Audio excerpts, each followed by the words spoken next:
من مقلة بدمي هو الحبيب الذي ترجى شفاعته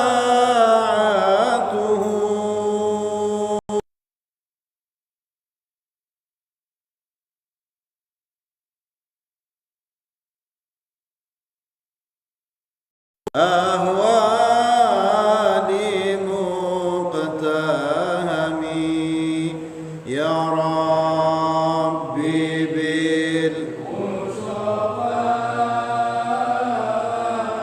بلغ مقاصدنا واغفر لنا ما مضى يا واسع بسم الله الرحمن الرحيم اللهم ارزقنا فهم النبيين وحفظ المرسلين وإلهام الملائكة المقربين اللهم ارزقنا فهم النبيين وحفظ المرسلين وإلهام الملائكة المقربين اللهم ارزقنا فهم النبيين وحفظ المرسلين وإلهام الملائكة المقربين إلى حضرة النبي المصطفى محمد صلى الله عليه وسلم وعلى آله وأصحابه وأولاده وأزواجه وذريته وأهل بيته الكرام ثم إلى جميع العلماء العاملين والشهداء والصالحين ومصنف المخلصين وإلى جميع مشايخنا خصوصا إلى أبويا أحمد خضري بالرملي وإلى جميع آبائنا وأمهاتنا وأجدادنا وجداتنا شهد الله لهم الفاتحة أعوذ بالله من الشيطان الرجيم بسم الله الرحمن الرحيم الحمد لله رب العالمين الرحمن الرحيم مالك يوم الدين إياك نعبد وإياك نستعين اهدنا الصراط المستقيم صراط الذين أنعمت عليهم غير المغضوب عليهم ولا الضالين آمين السلام عليكم ورحمة الله وبركاته Alhamdulillahi Rabbil Alamin wa bihi nasta'inu ala umuri dunya waddin wassalatu wassalamu ala ashrafil anbiya wal mursalin amma ba'd. Al-babu sabi' bab yang ketujuh, hukukul jiran, hak-haknya tetangga. Qala Allah Ta'ala fi kitabihil karim, Allah Subhanahu wa taala berfirman dalam Al-Qur'an, A'udzu billahi minasyaitonir rajim. Wa'budullaha wa la tusyriku bihi syai'an wa bil walidaini ihsana wa bidhil qurba wal yatama wal masakin wal jari dhil qurba wal jaril jumbi was sahibi bil jambi wa ibnis sabil wa ma malakat aymanukum innallaha la yuhibbu man kana mukhtalan fakhura. Wa'budullaha, dan sembahlah Allah, beribadahlah kepada Allah. Wala tusyriku bihi, dan janganlah engkau mempersekutukan Allah syai'a, dengan sesuatu. Wa bil walidaini ihsana, dan hendaknya berbuat baik kepada kedua orang tua, berbuat ihsan. Kemudian selain kepada orang tua, kepada siapa lagi? Wa bidhil qurba, dan kepada yang mempunyai hubungan kekerabatan sama saudara yang baik. Wal yatama, dan kepada anak-anak yatim. Nah, habis ini Idul Fitri ini. Ya, kalau di kanan kirinya ada anak yatim, diperhatikan, dikasih duit, dibelikan pakaian supaya ikut bahagia. Wal masakin, nah, berbuat baiklah juga kepada orang-orang miskin. Wal jari dzil qurba wal jari al junubi, tetangga yang dekat dan tetangga yang jauh. Nah, kalau dalam tafsir Jalalain ini maknanya apa? Bisa tetangga, yaitu yang kanan kirinya rumah itu, rumah kanan kiri, atau juga secara nasab. Ya. Jadi yang masih mempunyai hubungan nasab tapi jauh. Jadi harus berbuat baik kepada tetangga juga. Jadi tetangga itu juga disebutkan dalam Al-Quran harus berbuat baik sama mereka. Wasahibi bil jambi, dan berbuat baiklah juga kepada as-sahib bil jambi, koncoplek. Apa koncoplek itu? Besti, sama teman yang dekat itu berbuat baik. Wa bani sabil. Nah, kalau diartikan secara teks nih anak jalan, anak jalanan, tapi bukan anak jalanan maksudnya ya. Bukan pengamen, bukan anak-anak pang yang di pinggir jalan. Ya, kalau itu mungkin masuk ke miskin tadi nih. Ini maksudnya musafir. Ya, orang yang dalam keadaan musafir. Dia dalam keadaan perjalanan tidak punya duit. Ya, kalau konteks zaman dahulu ya di Arab sana kan kalau perjalanan itu kan dia ngoyok melewati padang pasir, dan itu rawan diganggu begal, perampok. Kalau sekarang musafir ya ada juga itu. Sampai kalau ke makamnya Sunan Ampel itu di bagian belakang sampingnya siapa itu? Mbah Son Haji atau sinten itu kan banyak yang tidur-tidur, itu musafir.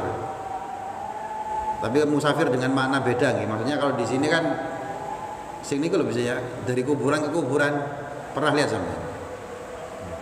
Ya, yang kemarin datang juga ke sini nih. Itu kadang 3 tahun, 4 tahun itu dalam perjalanan dari kuburan satu ke kuburan yang lain. Ya gak punya duit, dikasih sama orang ya terima, gak dikasih ya wis.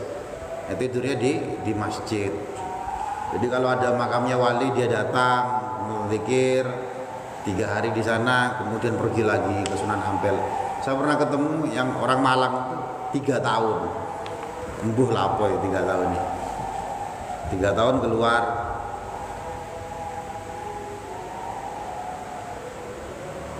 Kiainya Falah nih, anaknya Mas Anas. Itu kan teman saya. Itu dulu jalan dari Kudus ke Sumeneb. Tapi jalannya sambil baca Al-Quran. Nah itu tirakatnya, riadohnya kayak gitu. Kalau saya tidur tirakatnya. Ya, jadi dari Kudus ke Sumeneb jalan kaki sambil baca Al-Quran. Terus sinten Kiai Khalil Bangkalan dari Madura sampai ke Bangil. Niku sambil baca Yasin kalau nggak salah ya. Pokoknya setiap ada yang menghalangi, ada ranting pohon atau ada sesuatu yang menghalangi, itu dipindahkan sambil baca Yasin atau berapa kali. Nah, ini tirakatnya orang-orang zaman dahulu. Tirakatnya kiai-kiai zaman dahulu. Makanya sakti, doanya manjur. Nah, kalau kiai sekarang nggak manjur, soalnya kakek proposal. Nah, kebanyakan proposal, jadi doanya gak nih. Dong Kiai sinten niku yang di Probolinggo atau Jember niku Kiai. Nah niku ketika Gus Dur jadi presiden, ya yang pertama kali didatangi itu ya beliau ini. Sebelum jadi presiden sering didatangi. Begitu jadi presiden datang langsung sama anaknya kiainya ini, Gus siapa gitu. Ngapunten Gus, ini karena sampai sekarang jabatannya sudah presiden. Jadi Abah nggak berkenan untuk ditemui. Ya, tapi kan Gus Dur kan ya gitu aja kok repot ya. Tanya lagi. Kalau nggak boleh ketemu, ada jalan lain apa enggak? Oh ada kalau jalan lain. Kan anaknya ini kan disuruh ngunci pintunya, nggak boleh masuk. Makanya Gus Dur tanya, ada jalan lain apa enggak? Oh ada. Lewat samping. Lewat jalan Pondok Putri, akhirnya ketemu. Nah kalau kiai zaman dahulu ditemui presiden malah nolak. Kalau sekarang calon gubernur saja sudah senang. Ya. Makanya doanya susah ini. Kebanyakan proposal. Wa ma malakat aimanukum, dan berbuat baiklah juga kamu kepada budak yang kalian miliki. Nah, zaman sekarang secara umum tidak ada. Ada tapi secara ilegal. Ya apa human trafficking gitu ya, orang dijual. Tapi itu ilegal. Kalau sekarang sudah tidak ada, zaman dahulu ada. Ini bagaimana? Jadi budak itu orang yang tidak mempunyai hak atas dirinya sendiri. Makanya dia diperjualbelikan seperti properti, koyok barang. Nah, dia dipekerjakan juga digaji. Nah, itu zaman dahulu ada. Nah, Islam datang mencoba untuk mengikis itu. Makanya kalau semama Ramadan berhubungan suami istri, kafaratnya salah satunya adalah memerdekakan budak. Nah, jadi ada banyak hal yang Rasulullah menyarankan memerdekakan budak. Nah, contohnya siapa? Ya, misalkan sahabat Bilal bin Rabah. Nah, itu asalnya tadi budak. Jadi harus tetap berbuat baik kepada mereka. Innallaha la yuhibbu man kana mukhtalan fakhura. Sesungguhnya Allah itu tidak suka dengan orang yang mukhtalan fakhura, yang sombong dan membanggakan diri. Nah, Allah gak senang sama orang yang sombong. Ngapain sombong? Katanya Allah Ta'ala, Al-kibriya ridai, ini hadis qudsi ini. Kesombongan itu adalah selendangku. Nah, selendangnya Gusti Allah. Makanya Allah itu al-mutakabbir. Apa yang maha apa ya? Ya bisa dikatakan sing maha sombong ini iso. Loh, kenapa? Ya yang berhak sombong ya Allah. Ya Allah semuanya miliknya Allah. Sebutkan segala sesuatu itu punya Allah. Yang berhak untuk sombong itu Allah. Makanya dalam hadis qudsi al-kibriya ridai, kesombongan itu adalah selendangku. Kok ada manusia yang sombong, berarti lah kurang ajar. Dia menggunakan selendangnya Allah, menggunakan ini rida. Nah, wong kecil loh. Coba sampean lihat Google Map ini loh. Saya sering ngomong kayak gitu ke mahasiswa nih. Kita sekarang duduk di Masjid Bani Ishaq. Ini Bani Ishaq ini diisi 100 orang bisa betul? Bisa nggih? Artinya kan termasuk bangunan besar. Tapi coba lihat Google Map. Ternyata kalau kita zoom, ya kita naik ke atas, Masjid Bani Ishaq yang besar ini ternyata cuma satu bangunan kecil di Benowo. Cuma kecil. Benowo besar. Kita naik lagi. Ternyata Benowo itu cuma satu kecamatan kecil di Surabaya. Surabaya besar. Kita naik lagi, Surabaya cuma kota kecil di Jawa Timur. Naik lagi cuma pulau di Indonesia. Naik lagi Indonesia ya kecil di bumi ini. Satu negara kecil di bumi ini. Lebih banyak lautan daripada daratan. Bumi besar. Kita naik lagi coba. Di galaksi Bima Sakti ya, misalkan galaksi Bima Sakti cuma setitik debu. Nah, jadi misalkan ini bulat ya, ini galaksi Bima Sakti, sampai ambil bulpen, sampai ke titik. Nah, itu titik itu lebih besar titik itu daripada bumi. Artinya apa? Bumi ini cuma setitik debu di galaksi Bima Sakti. Galaksi Bima Sakti itu sangat amat besar sekali. Jari-jarinya itu katanya ilmu astronomi atau fisika gitu ya, sains gitu ya. Dari tengah ke pinggir itu diperkirakan sekitar 13 miliar tahun cahaya jaraknya nih. Artinya apa? Kalau seumpama sampean bawa senter misalkan ya, dari tengah-tengah di senter ke salah satu ujungnya, itu cahaya saja membutuhkan waktu 13 miliar tahun. Cahaya nih besar buatan galaksi Bima Sakti. Besarnya bukan main. Nah, galaksi Bima Sakti itu di alam semesta ini cuma setitik debu. Nah, pertanyaannya, di mana pasar taji saat itu yang lagi duduk di Masjid Bani Ishaq? Sangat amat kecil sekali, banget. Lah ngono kok ana menungso sing sombong. Yang disombongi apa? Nah, jadi gak pantas untuk sombong. Nah, jadi sama tadi poinnya ya, poinnya pada ayat ini adalah sesuai dengan bab ini adalah kepada tetangga juga harus berbuat baik.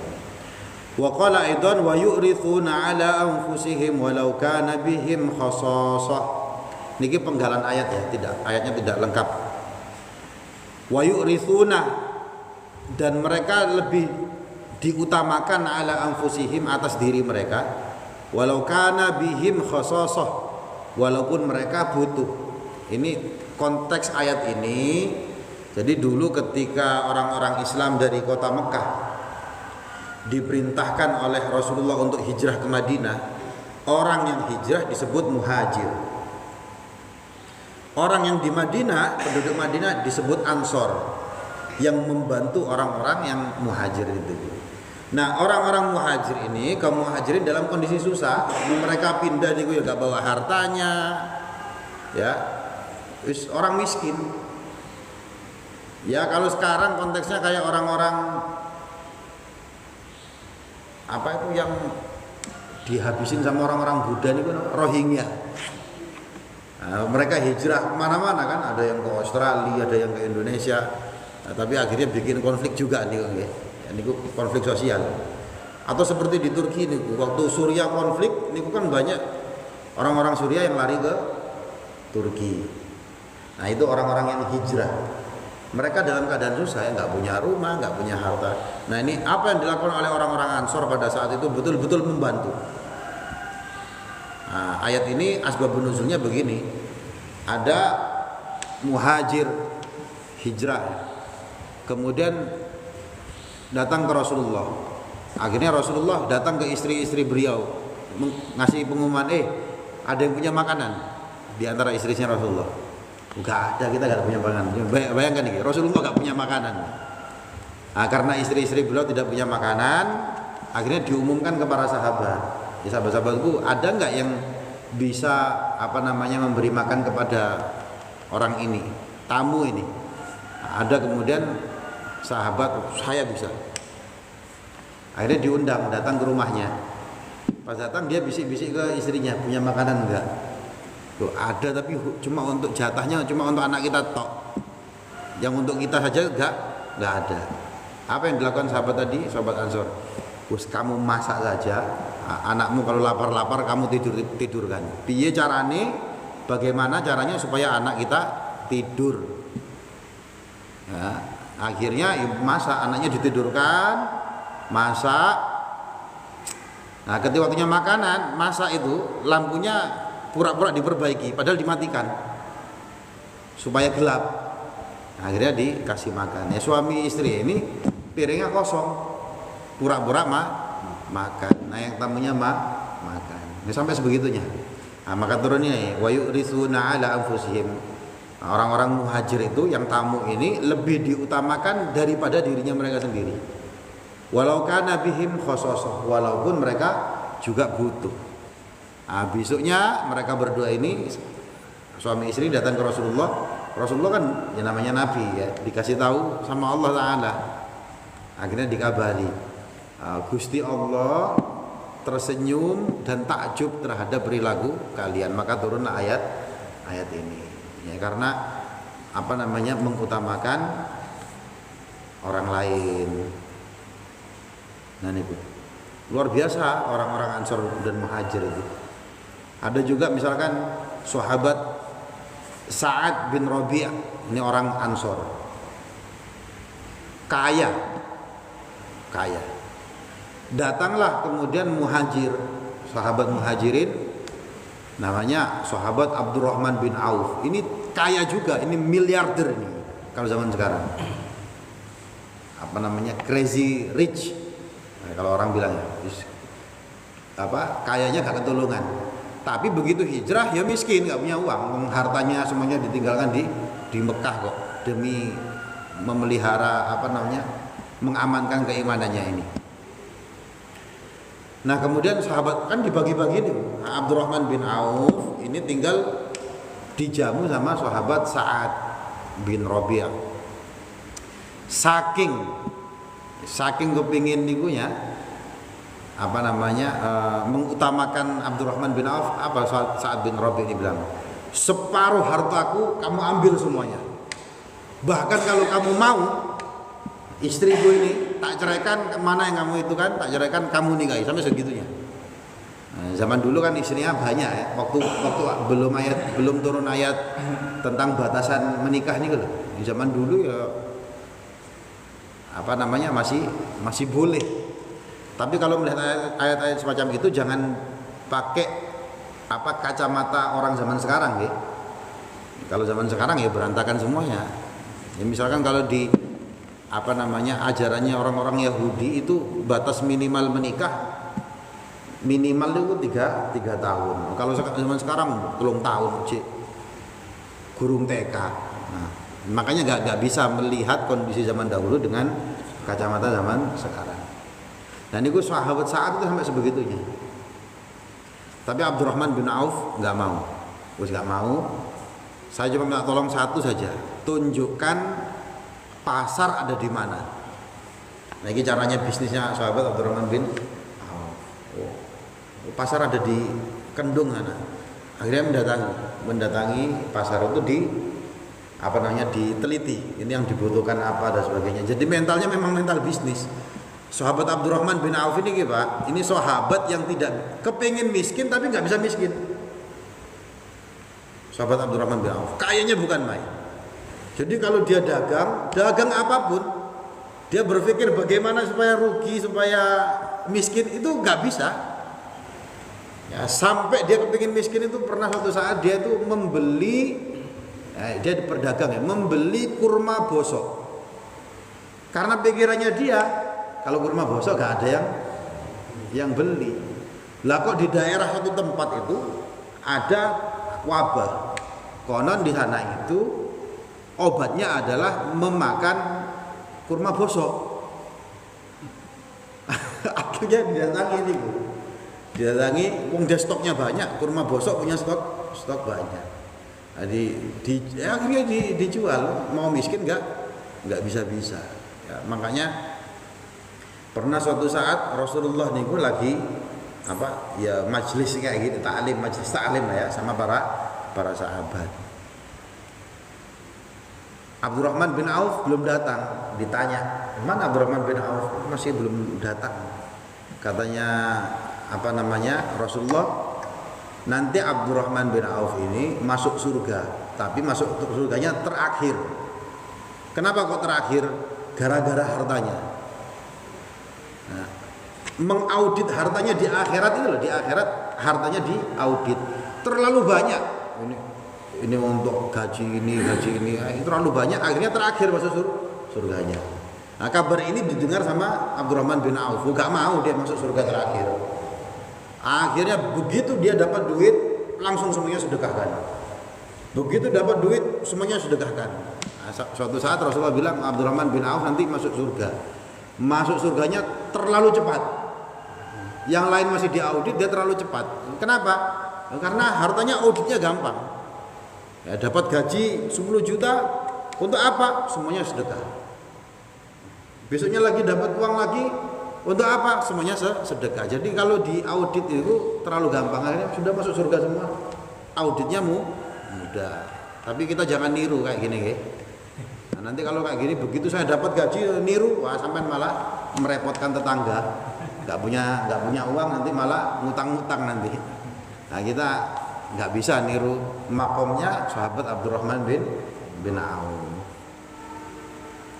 Ya, jadi nih mereka ini, ayat ini berkaitan dengan lebih mengutamakan orang lain dibanding diri mereka sendiri. Ya, ini menceritakan tentang kondisi orang-orang Ansor yang mempunyai tetangga orang-orang Muhajirin. Wallahu a'lam bissawab. Bismillahirrahmanirrahim. Hamdan yuafi ni'amahu wa yukafi mazidah.